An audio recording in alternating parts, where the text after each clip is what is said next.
M. Couture est associé et consultant pour le groupe AGECO. En tant qu'économiste agricole, Jean-Michel a acquis une expérience dans le domaine des politiques agricoles et commerciales internationales en tant qu'expert dans le domaine de la responsabilité sociale des entreprises. Il a participé à plusieurs projets canadiens et européens portant sur la révision de l'analyse et l'élaboration des normes de durabilité, notamment dans le domaine de l'analyse sociale des cycles de vie. Fait que je vais vous laisser entre bonnes mains avec M. Couture, qui va vous parler du cycle de vie. M. Couture? Ah, excellent. Parfait, je suis en contrôle. Alors, bonjour tout le monde. Merci pour l'introduction. Merci beaucoup pour l'invitation de me donner l'occasion, en fait, de venir présenter aujourd'hui devant vous les résultats de l'analyse environnementale du cycle de vie de la production laitière au Canada et au Québec en particulier. Donc, on va parler aujourd'hui beaucoup d'analyse du cycle de vie. Je vais utiliser l'acronyme ACV, donc il ne faut pas confondre avec des AVC. Donc, il faut bien s'entendre ici qu'on parle bien de performance et d'empreinte carbone et environnementale dans le secteur.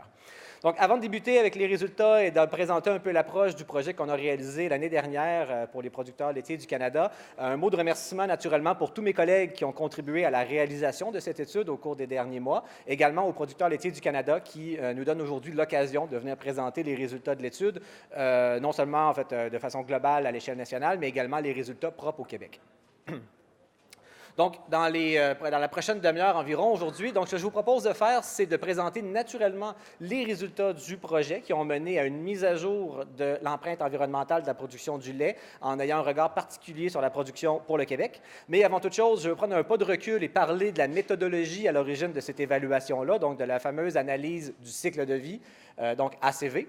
Et une fois les résultats présentés, donc sur l'empreinte carbone, la consommation d'eau, etc., eh bien, on va regarder vers l'avant et de regarder comment ce genre d'études, ce genre de résultats, et que j'espère relativement, en fait, plutôt positifs pour le secteur, permettent, en fait, sont autant d'acquis sur lesquels, en tant que secteur, vous pouvez bâtir en vue de communiquer un message positif, démontrer que vous êtes engagé dans une avenue d'amélioration continue, et puis de lier et de bâtir ce lien de confiance essentiel, en fait, avec les consommateurs et avec les citoyens, vis-à-vis non seulement de l'agroalimentaire et de l'agriculture, mais également de l'élevage en particulier. Donc, commençons par contre avec le commencement, à savoir parler un peu d'analyse environnementale du cycle de vie. En fait, aujourd'hui, il est assez fréquent d'entendre parler dans les médias, dans les journaux, d'empreinte environnementale, d'empreinte carbone, de bilan environnemental d'un produit, d'une industrie. Même souvent, on va retrouver sur certains emballages de produits une empreinte carbone, donc des chiffres qui disent la quantité de CO2 qu'on retrouve, qui ont été nécessaires pour produire le produit en question.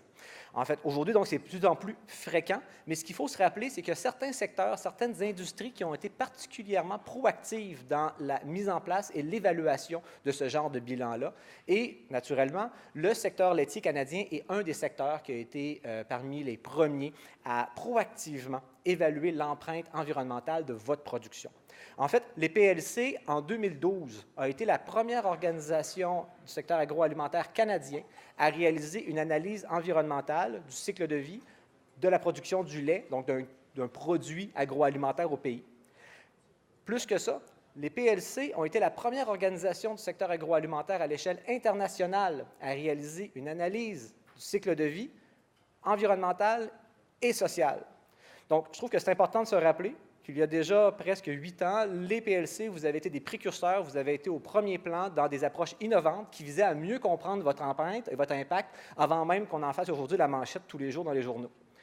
Donc, ce caractère de précurseur, eh bien, vous l'avez maintenu l'an dernier quand vous avez fait paraître votre mise à jour de l'empreinte environnementale de la production du lait au Canada, donc en 2018 avec des données de 2016, qui visait justement non seulement à être des précurseurs, donc de l'avoir fait une première fois, mais de vous assurer d'avoir à jour et avoir accès à des données représentatives et actuelles de votre performance. En fait, ce caractère innovateur, en fait, d'innovateur, de précurseur, est d'autant plus flagrant, en quelque sorte, que lorsqu'on réalise aujourd'hui que la majorité des secteurs de production à l'échelle canadienne et voire même internationale ont aujourd'hui engagé des projets en lien avec la durabilité, donc en lien avec l'analyse, notamment le bilan environnemental de la production. Donc, évidemment, les producteurs de lait, vous avez été les premiers au pays, mais vous avez été suivis par après par les producteurs d'œufs, les producteurs de poulet, les producteurs de bovins, dans le secteur des grains, le porc, et ainsi de suite. Donc, en fait, aujourd'hui, de se doter dans un secteur d'activité comme le vôtre d'un bilan environnemental pour comprendre quelle est votre empreinte, quel est votre impact que vous avez sur l'environnement, eh bien, ça fait partie du paysage en matière de production agricole durable au pays. Et c'est une donnée, en fait, qui est de plus en plus utilisée pour, en fait, répondre à des préoccupations citoyennes ou encore de vos acheteurs. Parce que, justement, on peut se questionner pourquoi autant de groupes réalisent des analyses environnementales. En fait, réalisent ce genre d'études pour connaître leur empreinte environnementale.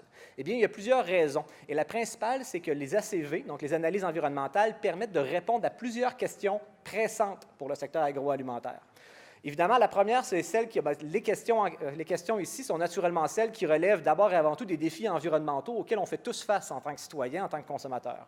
Donc, on parle beaucoup de changement climatique, on parle de raréfication, de la disponibilité en eau, de la qualité de l'air, de la qualité de l'eau, donc de la biodiversité. Donc, aujourd'hui, il n'y a pas une journée où on n'ouvre pas les médias, où on n'entend pas parler d'enjeux environnementaux. Et ce type d'études, donc les ACV que vous avez réalisées, permettent de mieux comprendre quelle est la contribution réelle d'un secteur de production comme le vôtre à l'empreinte ou aux défis environnementaux auxquels on fait tous face.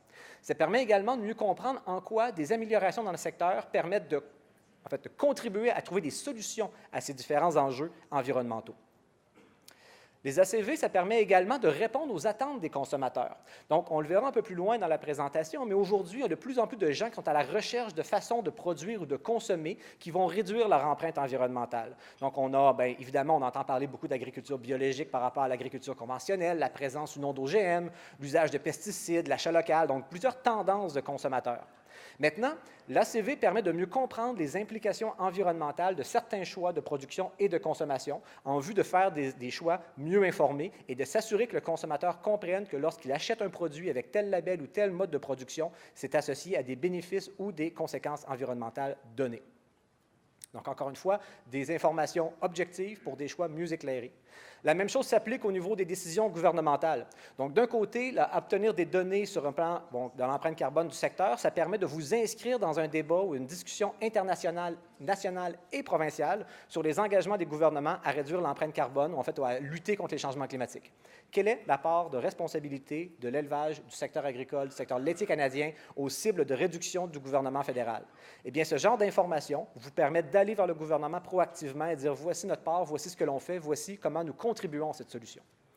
De la même manière, les ACV permettent d'informer, en fait, de fournir les informations pour mieux comprendre les implications de certaines décisions gouvernementales, notamment au plan de la réglementation, qu'on peut penser en termes de bien-être animal, de mode de production, ainsi de suite. Donc, encore une fois, une ACV permet de donner un regard plus objectif sur les compromis environnementaux de certains choix faits par les gouvernements.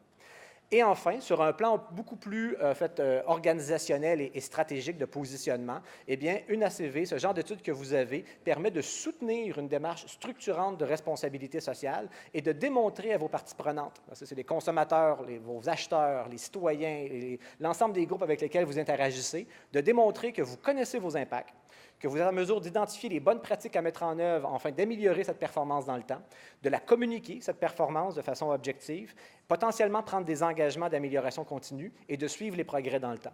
Donc, en fait, ça permet de démontrer une volonté réelle d'aller de l'avant de façon proactive pour faire face aux différents défis qu'on vient de démontrer. Donc, autrement dit, on voit que l'ACV, l'étude que vous avez réalisée une première fois en 2012 et que vous avez mis à jour à l'échelle nationale en 2018, offre différentes occasions de mise en valeur pour répondre aux enjeux auxquels le secteur fait face. Alors, je parle beaucoup d'ACV, mais je n'ai pas encore décrit ce que c'est concrètement. Donc, je ne vais pas tomber dans les technicalités de la méthodologie, en fait, de comment ça fonctionne, mais il y a quand même quelques principes de base que je trouve important de communiquer pour démontrer la rigueur de la démarche dans laquelle vous vous êtes inscrite. Donc, tout d'abord, faire une ACV, c'est d'abord avant tout suivre une méthodologie rigoureuse, normée à l'échelle internationale. Ce n'est pas nous qui avons, chez AGECO, inventé la méthodologie. C'est quelque chose qui, naturellement, a été développé par un grand nombre de chercheurs et d'experts qui disent, en fait, qui offrent des lignes de conduite strictes sur la façon de réaliser une étude pour s'assurer que ça soit rigoureux. Deux caractéristiques importantes également de l'ACV, de la méthodologie qui a été utilisée. Première caractéristique, c'est que c'est une méthodologie qui permet de mesurer les impacts complets d'un produit ou d'une organisation, ce qu'on appelle du berceau à la tombe. Autrement dit, on ne s'intéresse pas juste à ce qui se passe à la ferme, on s'intéresse à ce qui se passe en amont et en aval de la production agricole pour s'assurer des fausses bonnes solutions. Donc, les choses peuvent aller très bien chez nous, mais si ce qui se passe en amont ou ce qui se passe après moi est terrible, il faut en tenir compte.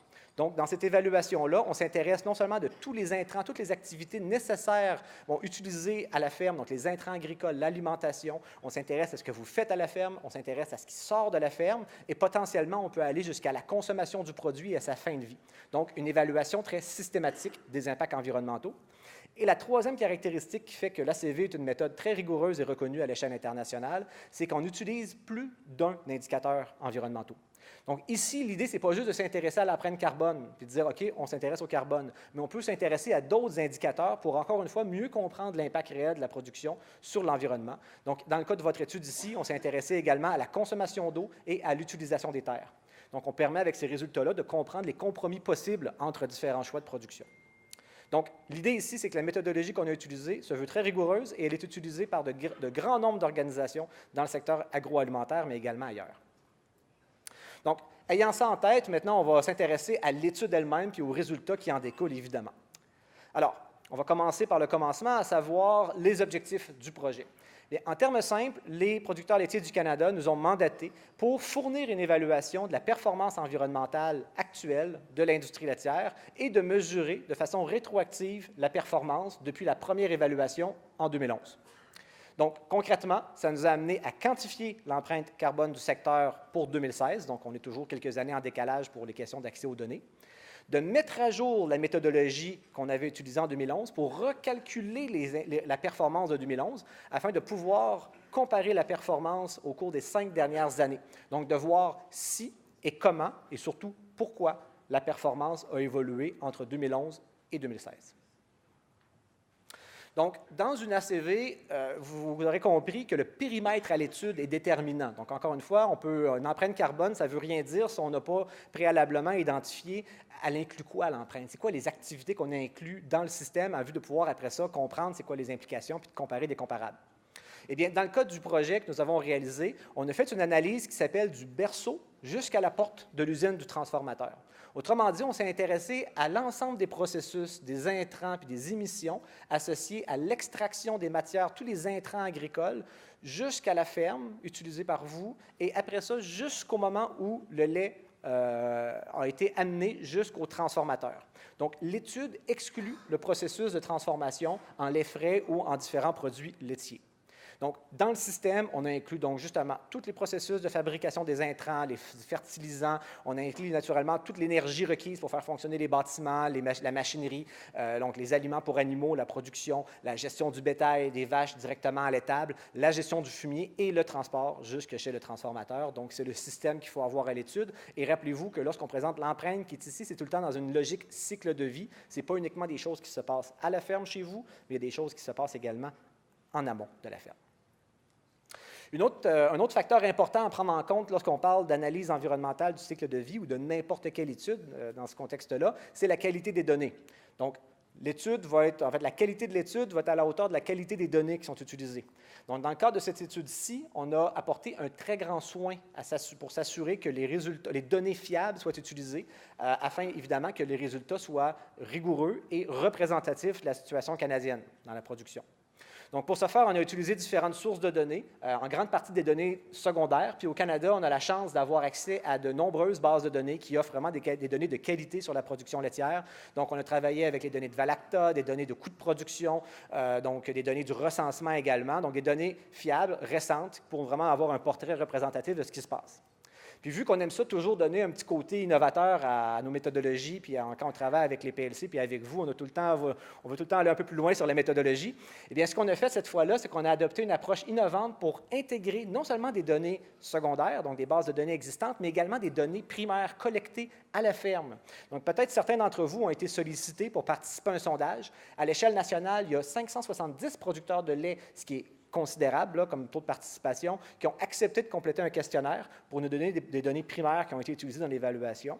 Et au Québec, c'est près de 200 producteurs, donc peut-être certains parmi vous qui y ont participé. Et je profite de l'occasion pour vous remercier dans un premier temps, mais aussi pour rappeler l'importance de fournir ces données-là et qu'il y a une valeur considérable parce qu'elles nous permettent et elles permettent aux gens qui travaillent dans le domaine de pouvoir raconter votre histoire plutôt que de prendre des données qui viennent d'ailleurs.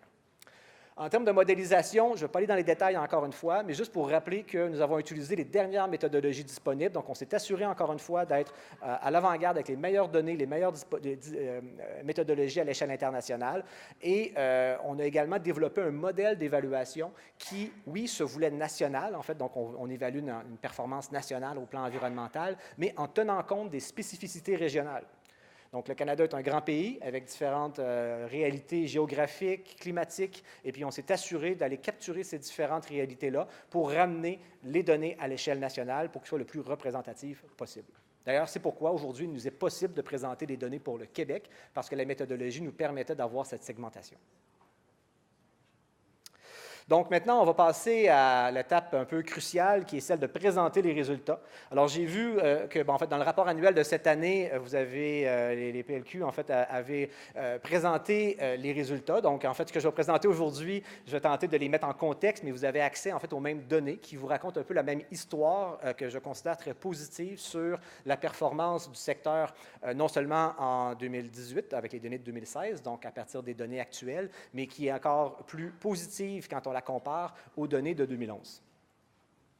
Donc, lorsque vous aurez pris connaissance du rapport et en fait des données qui ont été communiquées, eh bien, ce qu'on constate, c'est que l'empreinte carbone, la consommation d'eau et l'utilisation des terres associées à la production de 1 kg de lait produit au Québec et transporté jusqu'à chez un transformateur au Québec a diminué de 8,7 pour l'empreinte carbone, de 12,5 pour la consommation d'eau et de 16,2 pour l'utilisation des terres entre 2011 et 2016. Ce sont des réductions significatives sur 5 ans. Donc, on peut en être fier, vous pouvez en être fier. Le principal facteur, on aura la chance de revenir sur les différentes raisons, en fait, les différentes empreintes et de commenter un peu les caractéristiques de chacune, mais ce qu'il faut savoir, c'est que le principal moteur à l'origine de ces réductions substantielles de votre empreinte environnementale sont liés à l'augmentation de la productivité. Donc, la production de lait par vache qui a augmenté de près de 14 sur la période quand même, qui a été donc le principal facteur qui vous a permis de produire plus de lait en utilisant proportionnellement moins d'intrants, donc par conséquent, une amélioration de votre empreinte quand elle est rapportée par unité de lait produite. Donc, vous verrez également sur ces graphiques des données intéressantes. Donc, d'abord, voir la diminution de chacune de la performance pour chacun des indicateurs, mais également de voir que votre performance au Québec se situe plutôt dans la moyenne canadienne. Donc, en fait, qui permet de voir dans les faits que la situation québécoise n'est pas substantiellement différente, significativement différente de celle du reste du Canada, sauf peut-être pour l'indicateur lié à la consommation d'eau. Donc, avant de dire qu'au Québec, on est très parcimonieux dans notre consommation d'eau, il faut en fait comprendre que la principale raison de cette différence, c'est le rôle de l'irrigation dans la production des aliments, ou en fait des grains et des céréales utilisés pour alimenter les animaux. L'irrigation n'est pas une pratique courante, ni au Canada, encore moins au Québec, mais il faut savoir qu'elle a un impact significatif sur la consommation d'eau utilisée en agriculture. Donc, une goutte d'irrigation, si j'ose dire, a un impact considérable sur une empreinte moyenne dans une industrie comme la vôtre. Et au Québec, en fait, on utilise moins l'irrigation qu'ailleurs au Canada, toute proportion gardée, ce qui explique ici la différence. Donc, bien comme je le mentionnais, que l'irrigation au sens large au Canada reste quand même une pratique relativement peu courante. Donc, la productivité des vaches est un facteur important qui explique l'évolution de l'empreinte au cours de la période, mais ce n'est pas le seul facteur. Ce qui est important aussi de rappeler, ce qu'on a pu constater et documenter à travers l'enquête réalisée auprès des producteurs, c'est de voir que l'adoption de bonnes pratiques à la ferme a également un impact significatif sur l'empreinte de la production. Donc, on a pu documenter pardon, différentes pratiques, notamment au niveau en ce qui a trait à l'efficacité de la qualité des aliments pour animaux, donc le type de ration fournie aux animaux, la gestion des fumiers à la ferme, puis également la production des méthodes culturelles utilisées pour produire les grains et les céréales et les fourrages pour les animaux. Et ce qu'on constate, c'est que l'adoption, donc le taux accru d'adoption de bonnes pratiques dans ces domaines-là, que ce soit sur le travail des sols, que ce soit sur l'usage de l'agriculture de précision, encore la gestion des fourrages, ainsi de suite, a permis de réduire également de façon significative l'empreinte de la production, que ce soit en termes justement des émissions associées à la gestion des lisiers ou des fumiers, à l'impact associé à la culture des grains et des céréales ou encore à la fermentation entérique associée à l'alimentation des animaux. Donc ici, encore une fois, le message qu'il faut rappeler, c'est que oui, l'adoption de bonnes pratiques à la ferme, lorsqu'elles sont adaptées à votre réalité, concourt de façon positive à réduire votre empreinte. Donc, il faut demeurer à l'affût de ces occasions-là lorsqu'elles s'offrent de s'inscrire dans un souci d'adoption de bonnes pratiques. Ça fait une différence. Maintenant, si on s'intéresse plus précisément aux différents indicateurs en apportant un regard plus détaillé sur ce que ça signifie.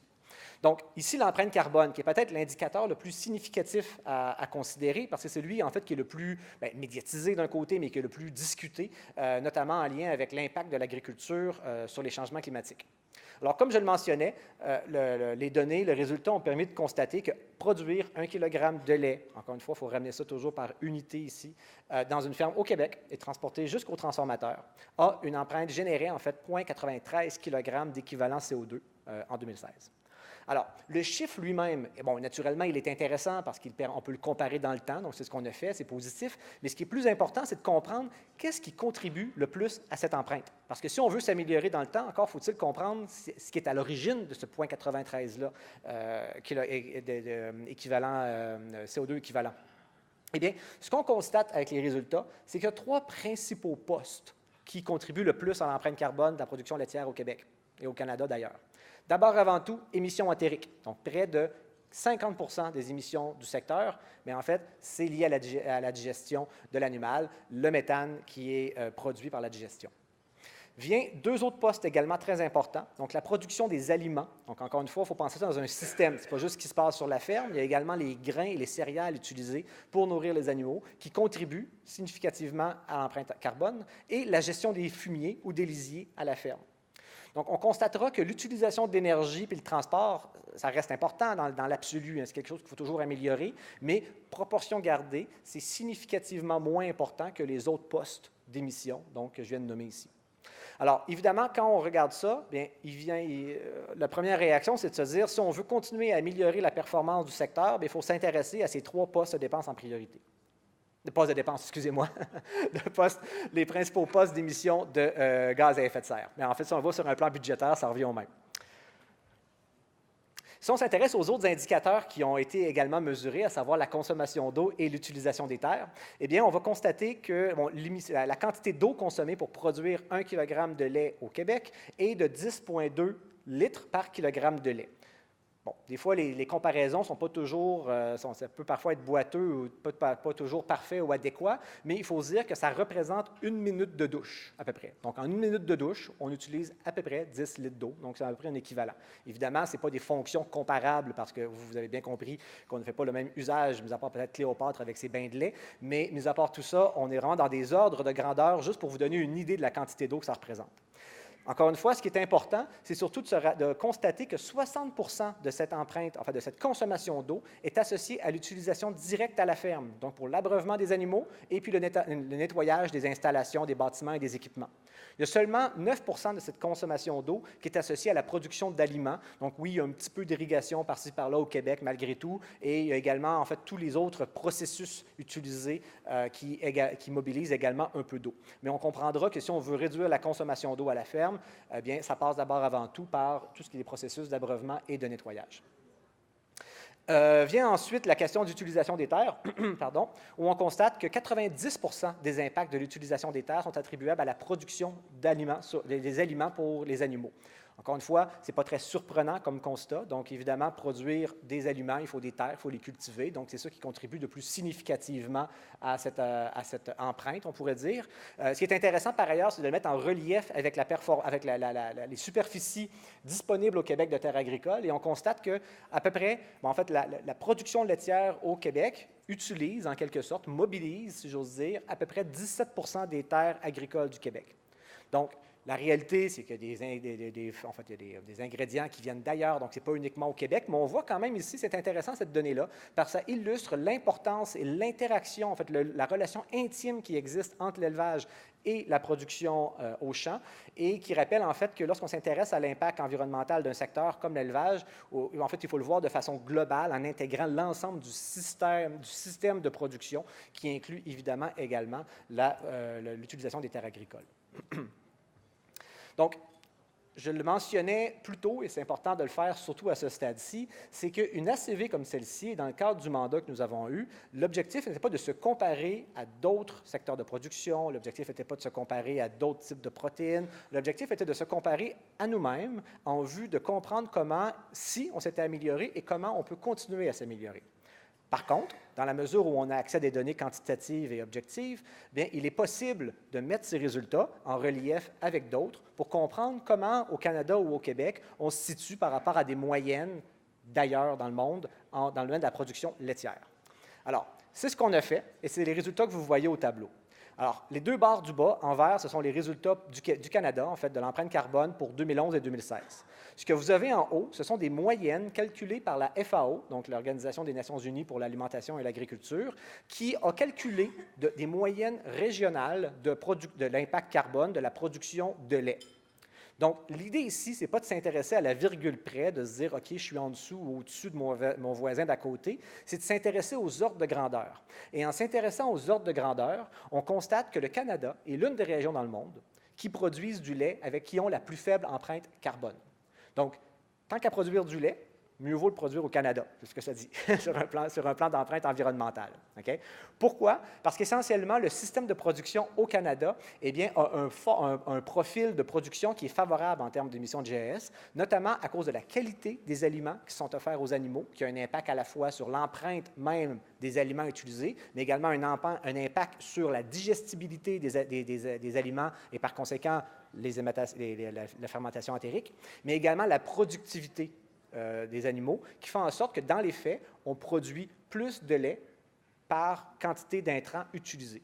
Ce qui fait en sorte que le Canada demeure dans un peloton de tête à l'échelle internationale quand on s'intéresse à l'empreinte carbone de la production, ce qui est en soi, évidemment, une bonne nouvelle. Donc, justement, parlons de bonnes nouvelles. Eh bien, évidemment, quand on regarde en fait ces résultats-là, on constate évidemment que c'est positif. Vous avez été des précurseurs dans ce type d'évaluation-là, bien avant bien d'autres secteurs ou d'autres organisations.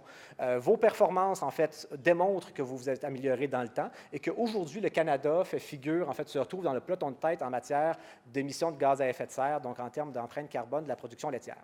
Ce sont d'excellentes nouvelles. Par contre, il faut évidemment remettre ces résultats-là dans un contexte plus global. C'est une chose de savoir ça, mais il faut évidemment rappeler qu'aujourd'hui, le secteur agroalimentaire et l'agriculture en particulier fait face à des défis considérables, à des remises en question. Et ces résultats-là doivent être remis dans ce contexte-là et utilisés, en fait, pour peut-être raconter votre histoire en matière de durabilité. Je passerai rapidement sur certains constats. Le premier, c'est que les enjeux environnementaux, au sens large, ce n'est pas une tendance. Aujourd'hui, ça vient changer et bouleverser l'environnement d'affaires de tout le monde, incluant en particulier le secteur agroalimentaire.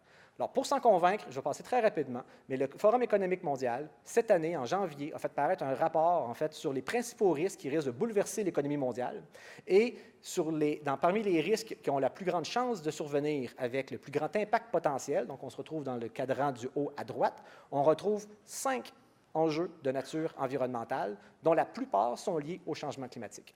Donc, aujourd'hui, la question n'est pas de savoir s'il y a ou il n'y a pas des changements climatiques. La question, c'est de savoir comment on en atténue les conséquences et comment on se prépare en vue, justement, d'anticiper les conséquences de tout ça pour le secteur agricole.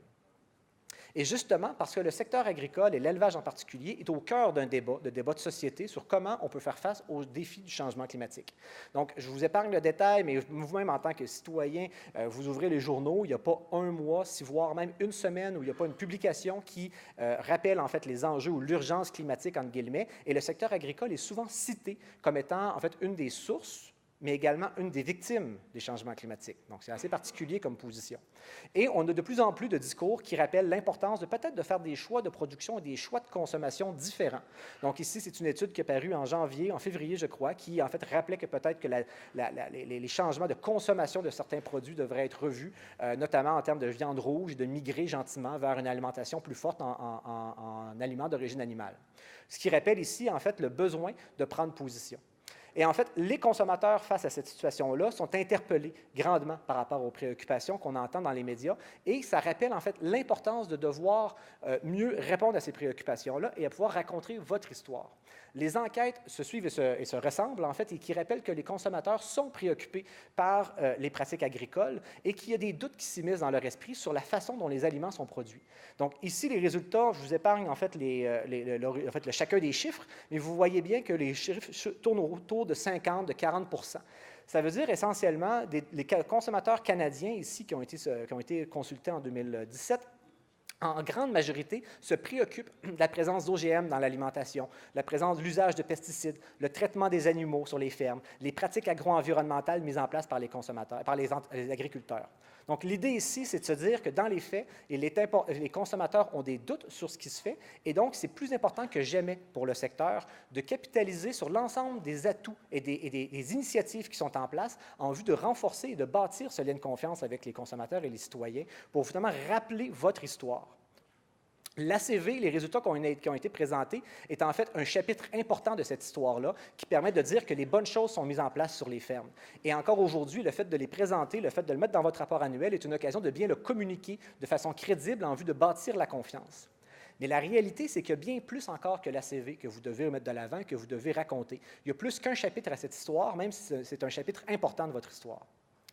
Parmi les autres atouts sur lesquels vous pouvez bâtir pour rappeler que les producteurs laitiers, au Québec en particulier, mettent en place de bonnes pratiques et sont sérieux dans leur façon de produire du lait, eh bien, rappelons un élément fondamental qui relève tout simplement de la réglementation. Donc, les simples standards qui sont mis en place sur les fermes aujourd'hui, et c'est important de le rappeler, il y a beaucoup d'investissements qui sont mis en place et qui permettent de raconter l'importance des bonnes pratiques mises en place. Donc, différentes études qui ont été réalisées au cours des dernières années à l'échelle nationale ont permis de comparer les pratiques environnementales mises en place sur les entreprises et de les mettre en relief avec les exigences en matière de développement durable de cahier de charges. Et on constate qu'au Québec, lorsqu'on s'intéresse à la réglementation nationale et on met ça en relief avec la performance, la réglementation nationale et provinciale, et on les met en relief avec des exigences de cahier de charges en développement durable, plus de 50 % des indicateurs de développement durable sont couverts par la réglementation. On va au-delà de 80 % au plan social si on s'intéresse aux normes du travail ou encore aux normes de santé et sécurité, et c'est plus de 63 % des indicateurs environnementaux qui sont couverts par la réglementation quand on se compare à des exigences d'acheteurs internationaux. Donc, la réglementation, ça ne suffit pas de la respecter pour raconter son histoire. Mais il ne faut pas oublier qu'on se conforme déjà au Québec à des normes importantes et ça fait partie de l'histoire à raconter. Évidemment, Proaction est un chapitre important de cette histoire en matière de durabilité. Donc, la vision très ambitieuse, très innovante de Proaction permet de rappeler et d'offrir des assurances et des garanties aux consommateurs et aux acheteurs que des bonnes pratiques sont mises en place sur les fermes. Donc, ça fait partie d'une occasion en or pour vous de rappeler que le secteur met en place des bonnes choses et de le communiquer. Vient évidemment tout plein d'autres initiatives structurantes que vous avez mises en place à l'échelle de votre fédération, des partenariats stratégiques. Vous investissez énormément en recherche et innovation et ça fait encore partie de l'histoire à raconter qui démontre que les producteurs, vous restez innovants et soucieux de vous améliorer de façon continue. En matière de communication, je ne vais pas trop m'étendre sur la question parce que je parle à des experts de la communication efficace. Donc, vous avez une capacité de raconter votre histoire quand même sans trop de comparatifs à l'échelle agroalimentaire, je dois dire. Vous êtes particulièrement efficace et vous le faites d'ailleurs dans des campagnes de communication qui sont transparentes, qui vont avec humour. Donc, je vous dirais tout simplement de l'importance de maintenir cette ligne de communication-là et de le faire toujours de façon équilibrée, fait à l'appui. Donc, tout ça pour dire, en conclusion, c'est que dans les faits, oui, le secteur agroalimentaire aujourd'hui, et l'élevage en particulier, vous êtes sous surveillance accrue. Donc, il y a de plus en plus de questions qui sont soulevées, et ce sont des questions légitimes sur la façon dont vous produisez. Eh bien, il y a de plus en plus de gens qui se questionnent, et des réponses rigoureuses doivent être fournies. Donc, évidemment, des études comme l'ACV, les données environnementales que vous avez font partie des réponses à fournir, mais il y a d'autres initiatives également qui sont déjà en place, dont il faut être fier, qu'il faut mettre de l'avant. Donc, justement, le secteur, vous disposez d'une boîte à outils pour fournir des informations crédibles, pour prendre des décisions qui vont vous améliorer dans le temps et également pour communiquer de façon rigoureuse et transparente à vos parties prenantes. Par contre, il faut bien comprendre que cette démarche-là, ça ne se veut pas dans un état statique, donc ce n'est pas Proaction ni l'ACV qui va répondre à toutes les préoccupations, il faut que ça s'inscrive dans une démarche d'amélioration continue. Donc, en fait, je vais compléter tout simplement, conclure la présentation en rappelant l'importance de s'inscrire dans cette démarche d'amélioration continue afin de pouvoir maintenir, bâtir et renforcer le lien de confiance avec les consommateurs et les citoyens. Donc, en faisant la bonne chose, de demeurer à l'affût de votre performance, des bonnes pratiques qui font la différence, on le voit dans l'empreinte carbone, voire même de vous doter d'une feuille de route pour vous améliorer, pour prendre des choix plus stratégiques. Également, l'importance de le démontrer que vous faites de la bonne chose. Proaction est un excellent exemple de ça, mais n'hésitez pas à mobiliser des experts pour qu'ils puissent valider et attester de vos efforts. Et enfin, de communiquer de façon efficace, de comprendre les attentes de vos parties prenantes, des consommateurs, de se mettre dans leur peau et de réussir à communiquer en fonction de leur perspective avec des faits qui sont avérés, qui sont attestés, comme ceux que vous avez aujourd'hui, et de faire valoir vos réalisations parce qu'elles sont nombreuses et, encore une fois, permettent de raconter une histoire positive. Alors, je vous remercie de votre attention et si vous avez des questions, ça me fera plaisir d'y répondre.